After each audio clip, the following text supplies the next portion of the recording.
Hello student, आज हम start करेंगे इलेक्ट्रोस्टैटिक्स का सेकंड टॉपिक इलेक्ट्रिक फील्ड।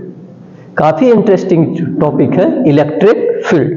ठीक है, आप इलेक्ट्रिक फील्ड के बारे में स्टडी करेंगे तो काफ़ी चीज़ हमारा क्लियर हो जाएगा। इलेक्ट्रिक फील्ड आपने सिमिलर वर्ड को आपने ग्रेविटेशन में पढ़ा था। ग्रेविटेशन में हमने पढ़ा था gravitational field. Gravitational field denoted by E और हम जी लगा दें, ग्रेविटेशनल फील्ड। ऐसा हमने ग्रेविटेशन में चैप्टर में पढ़ के आया था, जिसका फॉर्मूला क्या था।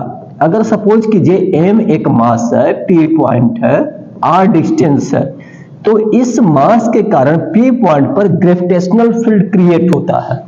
ठीक है, जिसका फॉर्मूला हमने पढ़ के आया था gm बाई आर स्क्वायर। ये आपको याद है, क्लास 11 में आपने ऑलरेडी स्टडी कर रखा है। मीन्स एक मास जो है उसके कारण p पॉइंट पर एक फील्ड क्रिएट होता है। ठीक है, जिसकी फॉर्मूला है gm बाई आर स्क्वायर। अब सोचना यह है कि जिस तरह से एक मास के जगह पर अगर हम एक चार्ज ले लें, if you take a charge q in place of mass m, then this charge produce which type of field? मतलब एक मास के जगह पर एक चार्ज को अगर हम ले लें तो ये चार्ज जो है ये किस टाइप का फील्ड को क्रिएट करेगा। तो याद रखिएगा, एक चार्ज जो है p पॉइंट पर जो फील्ड को क्रिएट करता है उसे हम बोलते हैं इलेक्ट्रिक फील्ड। एक मास क्रिएट करेगा, this one is called gravitational field, और अगर एक चार्ज क्रिएट करेगा फील्ड को तो वो कहलाएगा इलेक्ट्रिक फील्ड। क्लियर? फील्ड का मतलब अभी के लिए आप सिंपल समझ लीजिए। सपोज कीजिए यहां पर कोई चार्ज q को ले लेते हैं, p कोई पॉइंट ले लेते हैं, तो इसका यहां कुछ ना कुछ इंटेंसिटी होगा, कुछ ना कुछ ताकत होगा। इस चार्ज के कारण इस p पॉइंट पर कोई ना कोई ताकत होगा, तो इसी को हम बोलते हैं इलेक्ट्रिक फील्ड। क्लियर? और एक चीज हमेशा के लिए याद रखिए कि जिसके साथ जिस क्वांटिटी में फील्ड लग जाता है वो क्वांटिटी क्या हो जाता है? वेक्टर। जिस क्वांटिटी के साथ फील्ड लग जाता है वो क्वांटिटी क्या हो जाता है? वेक्टर। सो हम एक चीज को अच्छी तरह से समझ गए कि electric field due to charge, इसे हम सिंपल ई से दिखाएंगे। ठीक है, और चूंकि ये फील्ड है दिस क्वांटिटी इज वेक्टर, सो हमने यहां पर एक एरो लगा दिया। क्लियर है?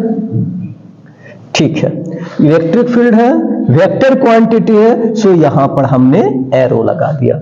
सो ग्रेविटेशनल फील्ड डिनोट करने का तरीका हो गया क्या? ई लिखिए और नीचे जी लगा दीजिए, दिस इज ग्रेविटेशनल फील्ड, और केवल ई लिख रहे हैं, ओनली ई लिख रहे हैं, that's is electric field. Clear? अभी इलेक्ट्रिक फील्ड के बारे में और जानिए। इसका कई नाम से आता है। आप इलेक्ट्रिक फील्ड भी बोल सकते हो, इलेक्ट्रिक फील्ड इंडक्शन भी बोल सकते हो, इलेक्ट्रिक फील्ड इंडक्शन, इसका भी मतलब वही है। या इलेक्ट्रिक फील्ड इंटेंसिटी, इसका भी मतलब वही है। ठीक है, या सिंपली इलेक्ट्रिक फील्ड बोले, इलेक्ट्रिक फील्ड स्ट्रेंथ। ठीक है, सभी का मतलब इलेक्ट्रिक फील्ड है। इलेक्ट्रिक फील्ड बोलिए, इलेक्ट्रिक फील्ड इंडक्शन बोलिए, इलेक्ट्रिक फील्ड इंटेंसिटी बोलिए, इलेक्ट्रिक फील्ड स्ट्रेंथ बोलिए, सभी का मतलब हुआ इलेक्ट्रिक फील्ड। ठीक है, मतलब एक चार्ज q को रखा और p पॉइंट पर इसका सपोज करो कुछ तो डिस्टेंस होगा r। इस चार्ज के कारण इस p पॉइंट पर इसकी जो स्ट्रेंथ है, जो ताकत है, उसी को हम बोलेंगे इलेक्ट्रिक फील्ड। ओके, ठीक है।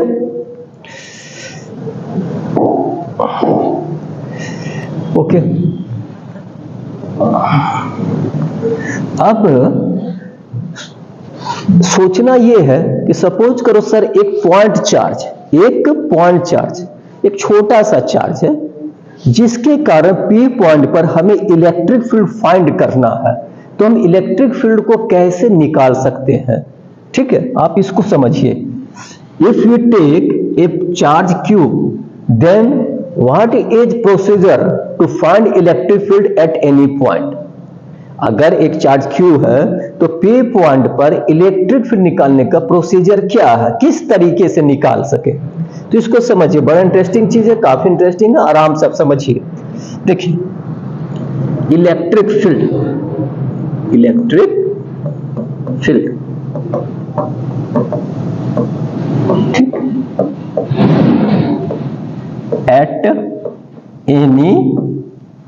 एट एनी पॉइंट, हम एक किसी पॉइंट पर इलेक्ट्रिक फील्ड को कैसे निकाल सकते हैं। So take here a charge Q, take a charge Q at any point. We want to find electric field due to this charge at any point P, which is r distance from given charge. We find electric field at point P due to charge Q, which is r distance from given charge. Then what is procedure? तो आप क्या तरीका अपना सकते हैं? Simple सा है concept कि आप इस पॉइंट पर bring a test charge from infinity, infinite से किसी टेस्ट चार्ज को, छोटा सा charge, very very small charge, कुछ magnitude is very small, which is called test charge, उसे इनफाइनाइट से लाइए और इस गिवन पॉइंट पर रख दीजिए Q नोट। सो Q nought his magnitude is very very small, so this charge is called test charge, बहुत छोटा चार्ज। जिस पॉइंट पर निकालना चाहते हो वहां पर टेस्ट चार्ज को लाकर रख दीजिए, ठीक है। अब जैसे इस चार्ज को यहां पर रखें, ठीक है, तो इन दोनों के बीच फोर्स लगने लगेगा। ये ऑलरेडी हम स्टडी करके है कि अगर दो चार्ज सम डिस्टेंस पर रखे हुए हैं तो उन दोनों के बीच फोर्स लगता है, this is called Coulomb's force. तो कूलम्ब्स फोर्स दोनों के पास लगेगा, ठीक है। तो जो दोनों के बीच फोर्स लगेंगे F, जो फोर्स लगेंगे उसे उसी टेस्ट चार्ज से डिवाइड कर दीजिए, जो फोर्स लगेंगे उसे टेस्ट चार्ज से डिवाइड कर दीजिए, and this quantity is called electric field at given point. ये जो क्वांटिटी निकलेगा force by charge which is read as force per unit test charge, this is called electric field at that point. So this is electric field at point P। Force per unit test charge, very simple concept, force per unit test charge. Is it clear?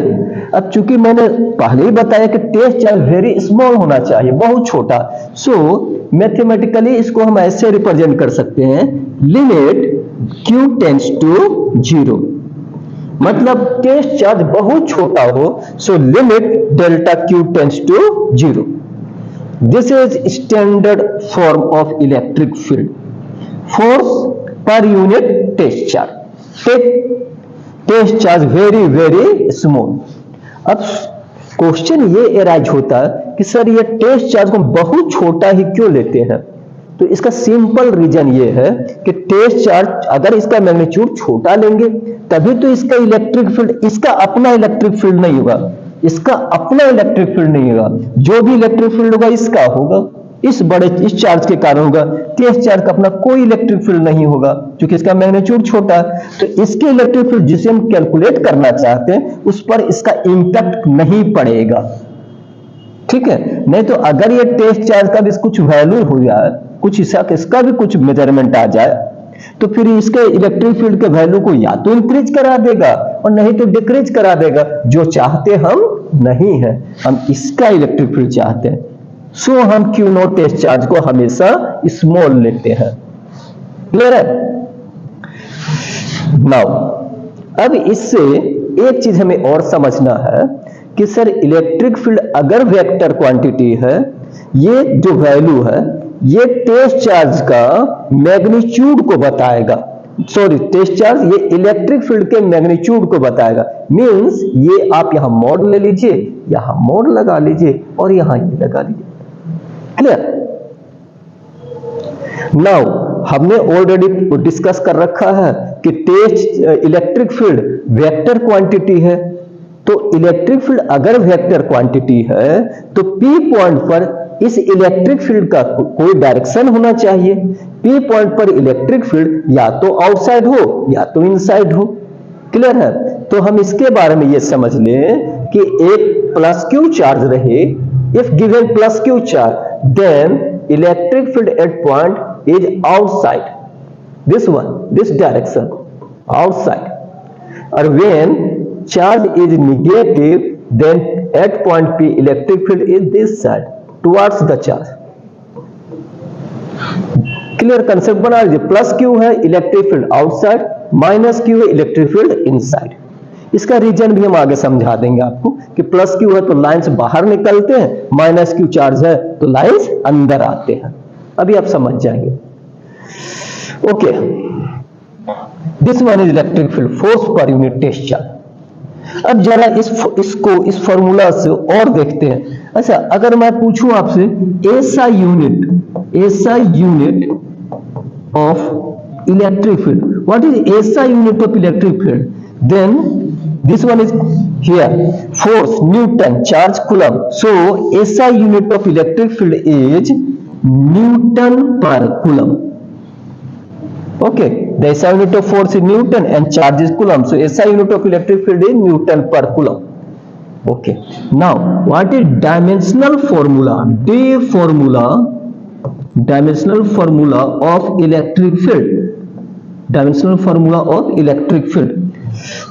Remember here, dimensional formula force NLT minus 2. ये आप already जानते हैं। And आप हमेशा के लिए याद रखेंगे कि चार्ज जो है फंडामेंटल क्वांटिटी के लिस्ट में नहीं आता है। याद कीजिए, आप जब क्लास 11 पढ़ना स्टार्ट किए थे तब आपने 7 फंडामेंटल क्वांटिटी याद किया था, मास, लेंथ, टाइम। तो उसमें करंट का नाम था, चार्ज का नाम नहीं था। इसलिए चार्ज जब भी दिया रहे तो आप इसको करंट में चेंज कर दीजिए। तो हम क्लास 10 क्लास से जानते हैं कि करंट इज इक्वल टू होता क्या है, current is equal to charge by total time. So जब भी हमें चार्ज को बदलना है, चेंज करना, तो चार्ज की जगह पर क्या लिख सकते हैं, current into time. So here current is denoted by dimensional formula I और time is T. Charge is equal to current into time. So here dimensional formula of electric field is simply ml t minus 3 I minus 1, mLT minus 3 I minus 1. This is dimensional formula of electric field. Okay. What is simple definition of electric field? So simple definition of electric field is it is force per unit test charge. It is force per unit test charge. This is a simple definition of electric field. Okay, आप अगर electrostatics का अगर आप ये करें तो मैं थोड़ा सा आपको रिकमेंडेट कर देता, आप इलेक्ट्रोस्टैटिक्स को जब भी पढ़े तो आप 2 बुक को फॉलो करें, काफी इंटरेस्टिंग मिलेंगे। एक आप HC वर्मा को फॉलो करें, this one is a very very good book for electrostatics, and second one is Resnick, Halliday and Walker, Resnick, Halliday and Walker. ये जो 2 बुक को फॉलो करें, बुक्स मैं जो पर्सनली अपने स्टूडेंट को ये सजेस्ट करता हूं, ये 2 बुक काफी इंटरेस्टिंग है। HC वर्मा पढ़िए, रसनिक, हेलिडे एंड वाकर को पढ़िए, काफी इंटरेस्टिंग दिए हुए हैं। इन 2 बुक को फॉलो करेंगे, कंसेप्ट काफी आपका क्लियर रहेगा। Okay, now take to another page.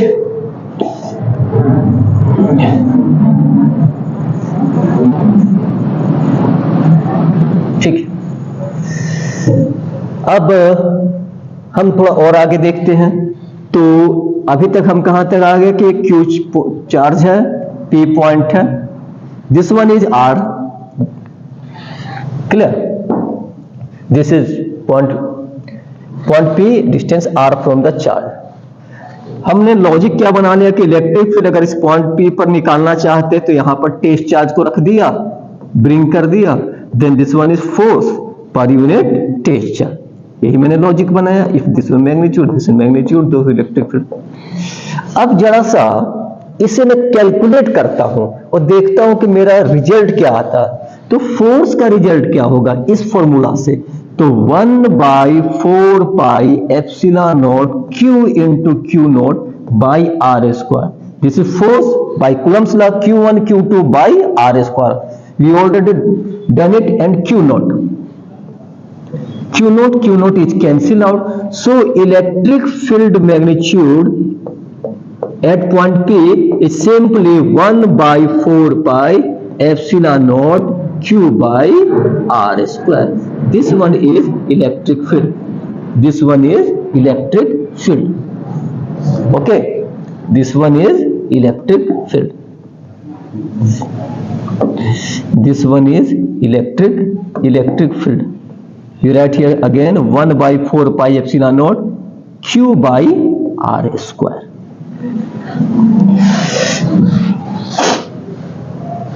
You take mode. आप इसको थोड़ा सा क्लियर कर लीजिए। चार्ज का ऑलवेज यहां क्या लेके चलना है, मैग्नीट्यूड, साइन को नहीं लेना है। मीन्स अगर प्लस है तो भी यहां प्लस लेंगे, माइनस है तो भी यहां प्लस लेंगे।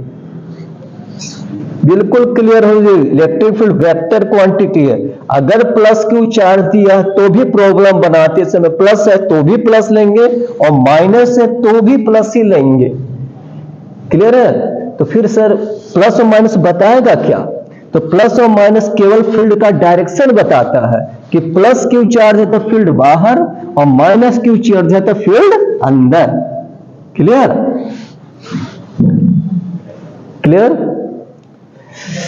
So field का simple 1/4 Q by R square.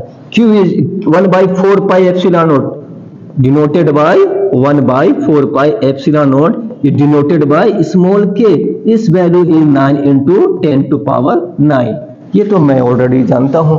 So electric field का सिंपल फॉर्मूला क्या हो गया, तो इलेक्ट्रिक फील्ड को आप सिंपल आप ऐसे लिख सकते हैं, स्मॉल के means 9 into 10 to power 9, then this one is Q, this mod by R square. This is a field at any point. ठीक, KQ by R square.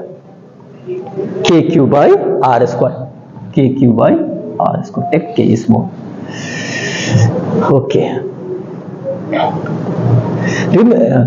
And आप इसे भी ध्यान से देखें, ये क्यू चार्ज जो है इसका मैग्नीट्यूड मतलब इसका डायमेंशन जो है बहुत बड़ा नहीं होना चाहिए, मतलब सिंपल पॉइंट चार्ज हो, सिंपल पॉइंट चार्ज, बहुत बड़ा चार्ज नहीं हो, नहीं तो ये फॉर्मूला डायरेक्ट वहां एप्लीकेबल नहीं है। सिंपल पॉइंट चार्ज जिसका अपना डायमेंशन, अपना शेप और साइज काफी छोटा हो, क्योंकि ठीक है, इसे बाकी आप आगे समझ जाएंगे। ठीक है, टेक अनदर पेज नाउ।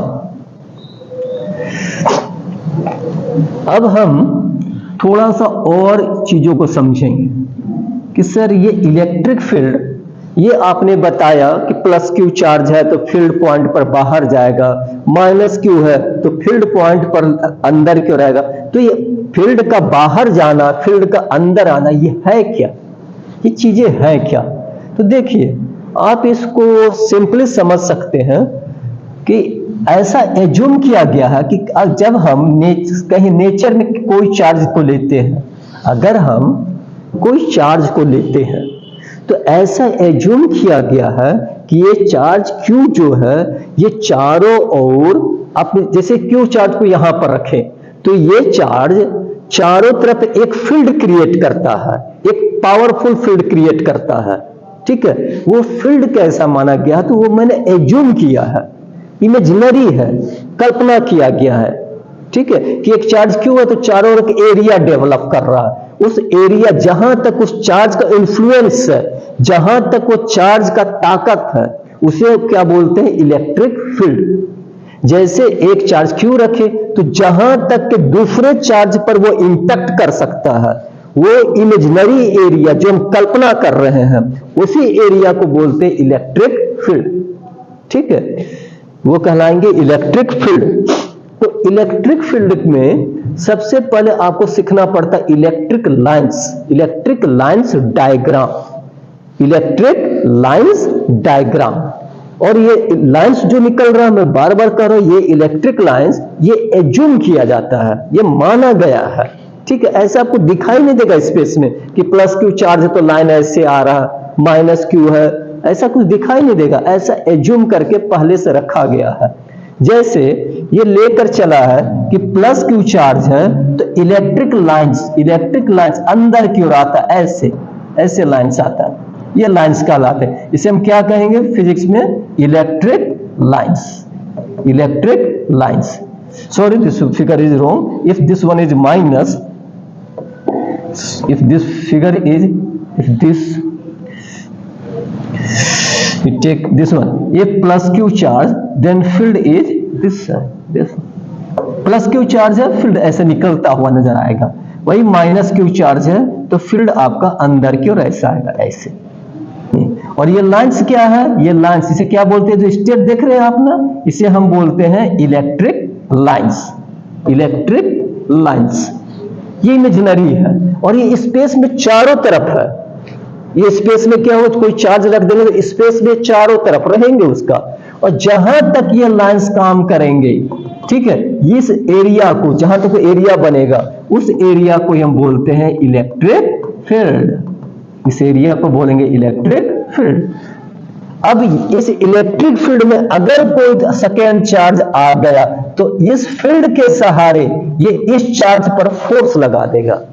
फिर से यह कंसेप्ट को देखिए, रसनिक साहब ने बड़ा अच्छा समझाया कि एक चार्ज लिए, इसके कारण चारों तरफ एक इलेक्ट्रिक फील्ड क्रिएट कर देगा। अब इस इलेक्ट्रिक फील्ड में अगर कोई दूसरा चार्ज आ गया तो इस फील्ड के सहारे इस पर लगा देगा फोर्स, ठीक है। सो इसका कंसेप्ट कुछ समझ में आपको आ रहा है? इसका कंसेप्ट क्या है कि पहले एक चार्ज है, चार्ज ने क्या क्रिएट किया अपने चारों ओर? Field, means electric field. और इस फील्ड में अगर अनदर चार्ज आ गया, अनदर चार्ज, कोई दूसरा चार्ज पड़ गया तो उस पर क्या लगा देगा? फोर्स, ठीक है। चार्ज से क्या क्रिएट हुआ? फील्ड में अनदर चार्ज आ गया तो उस पर लगा दिया इसने फोर्स। क्लियर? काफी इंटरेस्टिंग है इलेक्ट्रोस्टैटिक्स को। अब जैसे जैसे आगे पढ़ते जाएंगे काफी इंटरेस्ट आएगा आपको, काफी मजेदार चीज है, काफी मजेदार चैप्टर है। और मैंने पहले ही बताया IIT और नीट के लिए इसका जो वेटेज है ये बहुत ज्यादा है। सेकेंडरी इलेक्ट्रोस्टैटिक्स आपका ग्रेविटेशन के कंसेप्ट को और शार्प कर देता है। जो आपने क्लास 11th में जो आपने पढ़ के आया है ग्रेविटेशन चैप्टर, इलेक्ट्रोस्टैटिक्स पढ़ने के बाद, कंप्लीट पढ़ने के बाद उसका कंसेप्ट भी काफी इंटरेस्ट आता है, काफी आपको शार्प कर देगा, ठीक है।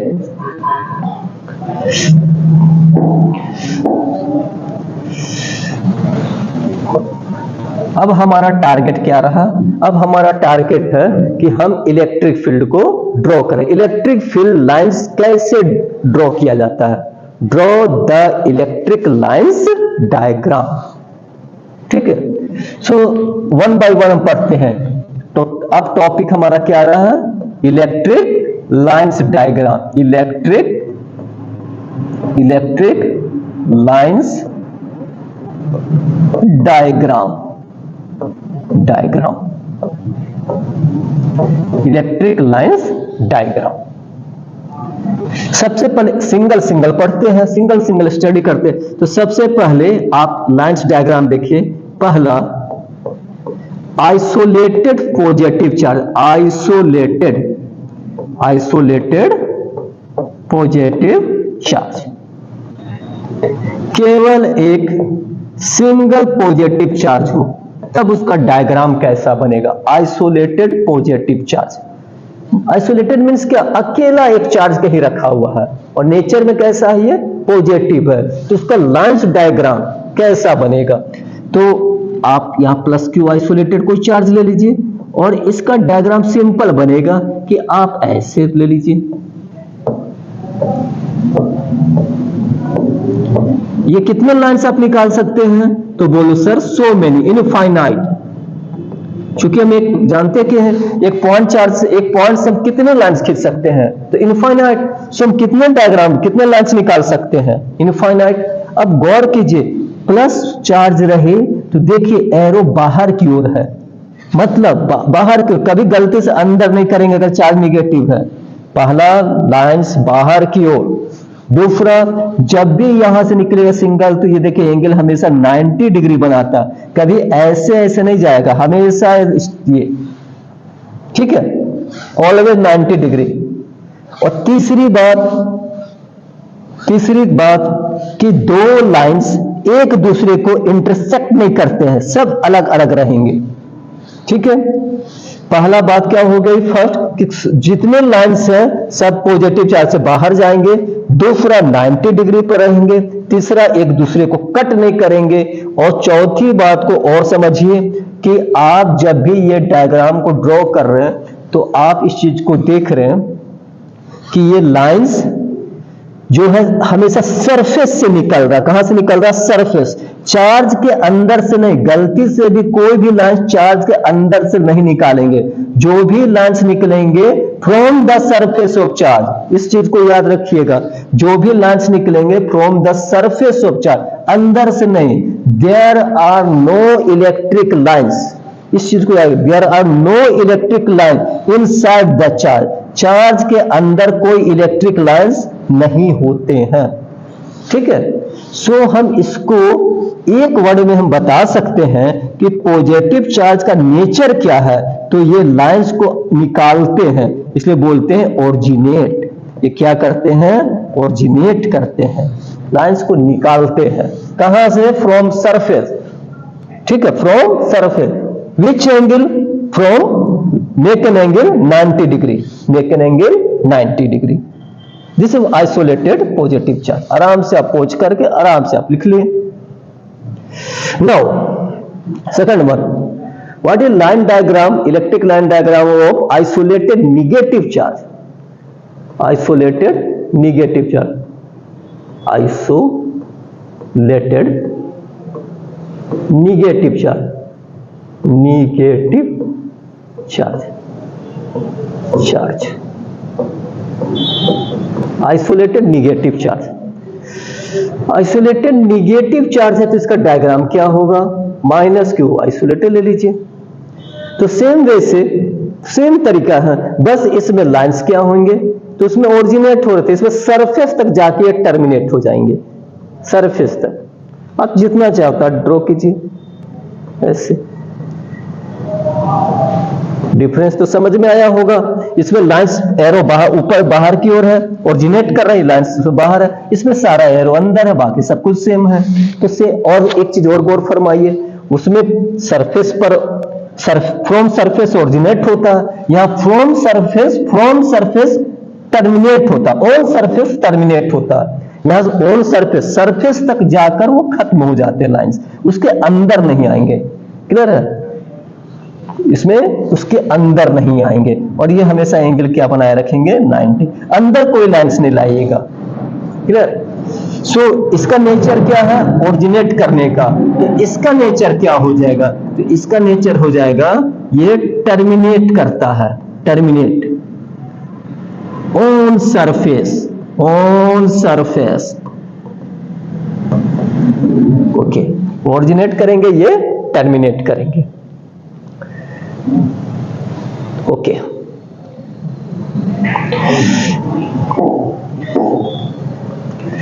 नाउ थर्ड वन देखिए, तीसरा third one, find electric line diagram, electric lines diagram of two charges having same magnitude,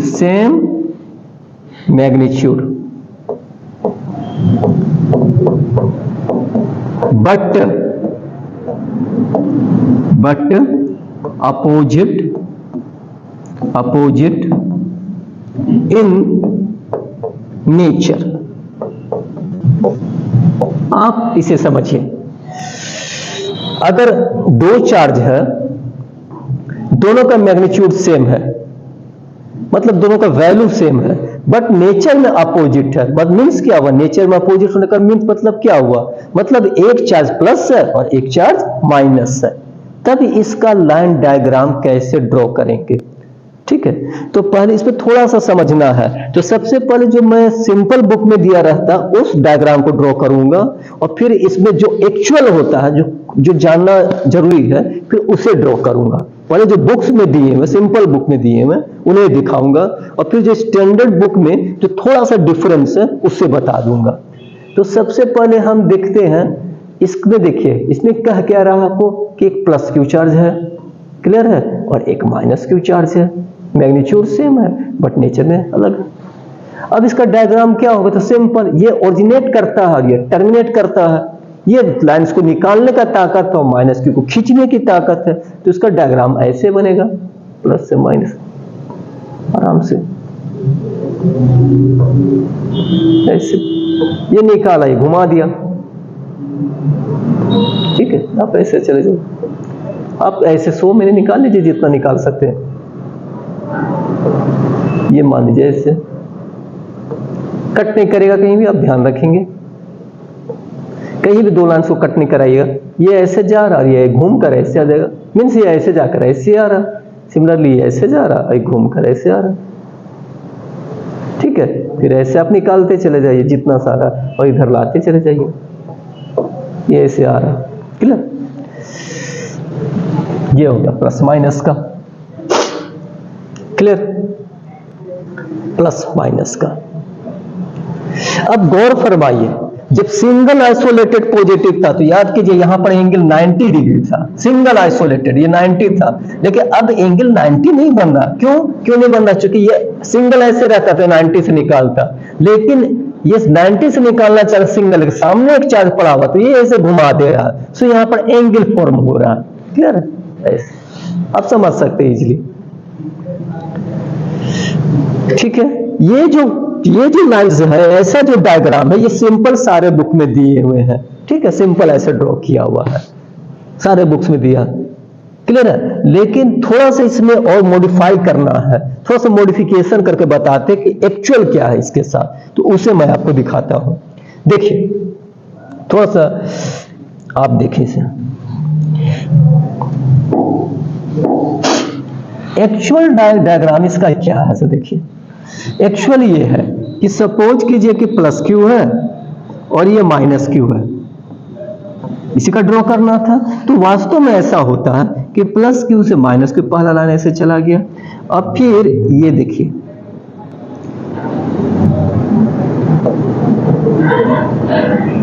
आप कुछ समझ रहे हैं?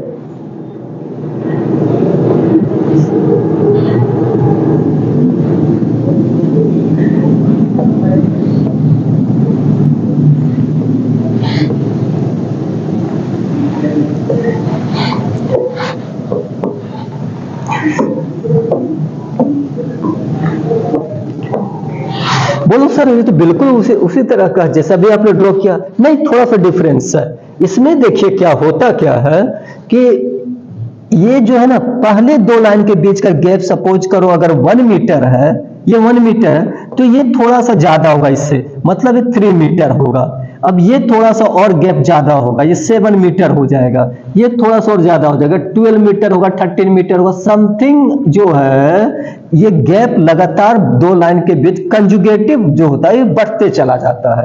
ये गैप बढ़ते जाता है, पहले 1 पे 3 पे 7 पे 13 ऐसा चला जाता है, क्लियर है।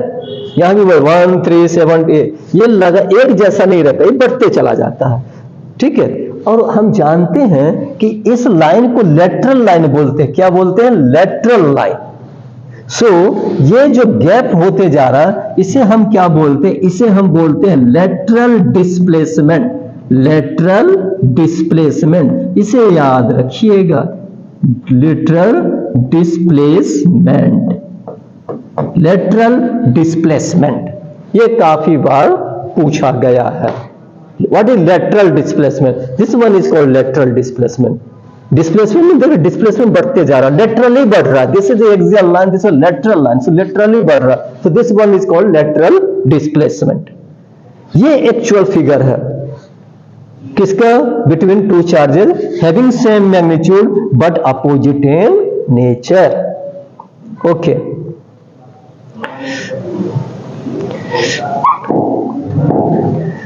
नाउ अब हम ड्रॉ करते हैं electric field diagram if both are positive, electric lines diagram if both are positive and having same magnitude, मतलब दोनों प्लस है और दोनों का मैग्नीट्यूड सेम है, दोनों प्लस है और दोनों का मैग्नीट्यूड सेम है। तो ऐसा करो कि इसे प्लस क्यू ले लिया और ये सामने जो पड़ा हुआ वो भी प्लस क्यू ही है, मतलब ये लाइंस निकालेगा, ये भी लाइंस निकालेगा।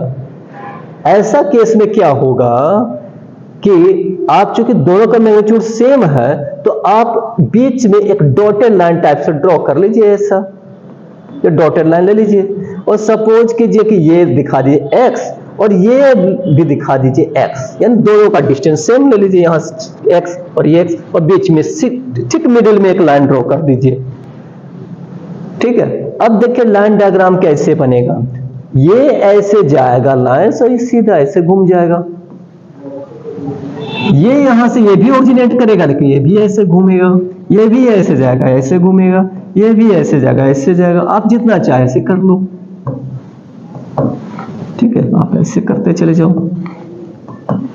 मीन्स आप समझ रहे हैं कि चूंकि दोनों का ताकत सेम है इसलिए बीच बीच का एरिया डेवलप कर लेगा और ये अपने एरिया में रहेगा और ये अपने एरिया में रहेंगे। ठीक है, अब बात को समझ रहे होंगे। केवल एरो को बाहर क्यों रखिएगा, क्योंकि ये चार्ज पॉजिटिव है सो एरो बाहर की ओर, और ये बराबर है। अगर आप x1 और x2 लिख लो और लिख दो x1 इक्वल टू क्या होगा x2, क्यों, क्योंकि दोनों का मैग्नीट्यूड सेम है। अब इसी से समझते एक क्वेश्चन बनाया जा सकता है कि draw the line diagram if one is more powerful than another one, मतलब इसकी ताकत ज्यादा, सपोज करिए 2q है और ये q है, तब क्या होता। तो सिंपल बात है, ये 2q है तो ये जो लाइन है इधर शिफ्ट कर जाता, थोड़ा सा इधर चला जाता और ये ज्यादा एरिया लेके घूमता और कम एरिया में रहता, तब समझ लो बात को। और अगर ये ज्यादा होता तो इसे कम, इधर ये ज्यादा एरिया लेता और ये कम होता तो ये ज्यादा लेता। ये तो सिंपल है, क्लियर है। ठीक है, now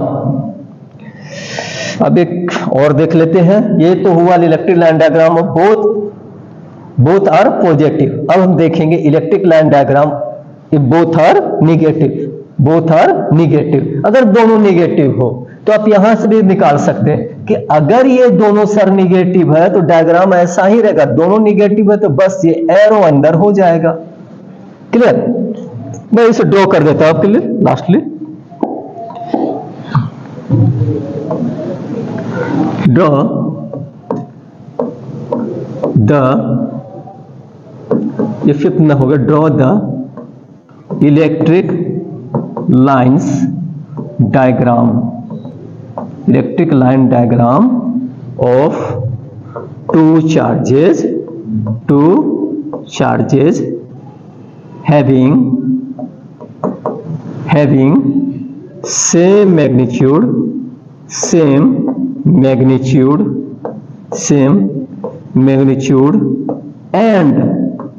and both are negative, दोनों निगेटिव है। ऐसे इसका डाला डायग्राम, दोनों निगेटिव है तो हम कैसे करेंगे। So this one is both are negative, so इसके हम ऐसे ड्रॉ करते, हमने यहाँ पर माइनस क्यू चार्ज ले लिया, दूसरा चार्ज सामने रखा और ये भी माइनस है, और मैग्नीट्यूड सेम है तो दोनों को क्यू से लिया। क्लियर है? अब सेम वैसे यहां से डॉटेड लाइन ले लिया, यहां पे से डॉट ले लीजिए लाइन, और बस जो प्लस में ऐसे बाहर गया था इसमें लाइन से ऐसे आ जाएगा, बस वेरी सिंपल। आप इसे नीचे ले आए, ठीक। अब ऐसे आप जितने चाहते हो ड्रॉ कर लें।